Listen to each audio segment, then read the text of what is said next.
Good morning. It's Wednesday, May 24th. I'm Philip Streible, Chief Market Strategist at Blue Line Futures, giving you a metals minute here just before the 7 o'clock hour. Looking at the gold market, up about $9 right now. You've got silver about to go on change. A little bit of weakness here in the copper market, making a new contract low, and also platinum breaking down. If we close on platinum right around this 1050 level, we're probably going to go neutral trend from out of the bullish trend. Now, looking at some of the headlines overnight, we had the Bank of New Zealand. They only raised 25 basis points. A lot of people were looking for 50 basis points. The reaction of that is that you've got the Australian dollar. It broke down pretty hard. As the Australian breaks down, you're going to see that metals and mining sector, it's going to weaken a bit down in Australia. Also, there's going to be a little bit less demand here from China coming from that country as they are a big trading partner. That's what weighed in here on the copper market. Now, looking at some key levels to watch, we would like to see gold get back over that 2,000 level and ultimately 2033. That'll push it out of this bearish trend back to a neutral trend.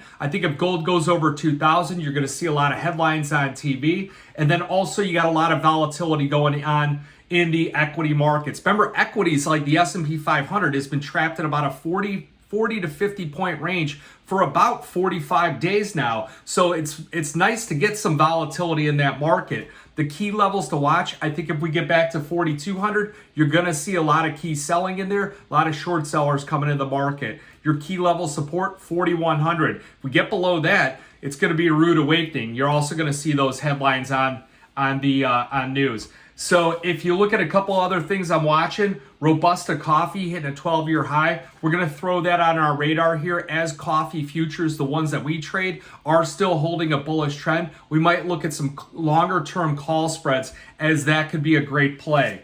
The Saudi energy oil minister, he had told the bears to watch out yesterday. That was alarming. We saw crude oil prices push up about another 90 cents to a buck. Today we've got an extension higher, up about $1.20. So if you look at a daily chart of crude oil, I'm going to post that. Looks like it could be breaking out to the upside. Crude oil is on one of our top trades. It's one of our high convictions. We do put out a long and short report. So on oil, that's one of our high conviction longs. We're using in December the micro contract. Also, the gold market, the copper market, and the wheat market. Those are a few that we're looking at on the longs. On the short side, we're picking up a put on the S&P 500. It goes out to September. It's got well over 100 days to expiration. That would be down at the 4,000 level. Also, sugar prices look like they have stalled out. We're starting to break down there. So you're looking at the October sugar 24 put.